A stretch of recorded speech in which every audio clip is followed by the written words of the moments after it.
நீ அழகன் அல்ல, நடிப்பழகன். நடிகன் அல்ல, பாடகன்.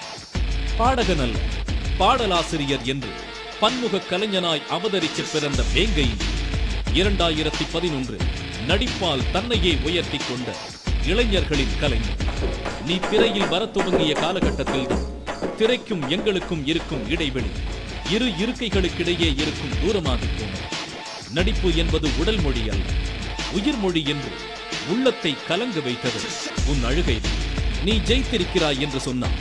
இங்கு ஒவ்வொருவர் முகத்திலும் புன்னகையும் விசில் சத்தமும் தான் மிஞ்சும். நீ ஒரு நல்ல நடிகர். உன்னால் நாங்கள் கர்வப்படுகிறோம். நடிகர் திரு தனுஷ் அவர்களுக்கு இந்த ஆண்டிற்கான சிறந்த பொழுதுபோக்கு கலைஞன் என்ற விருதை வழங்குவதில் பெருமை அடைகிறது closer Vijay awards powered by Bingo. தம்பி, நீ செத்துருவேன், நான் செத்துருவேன். ஆனால் அடுத்து வர 5 நிமிஷம் இன்னும் 50 வருஷத்துக்கு அப்படியே இருக்கும்டா.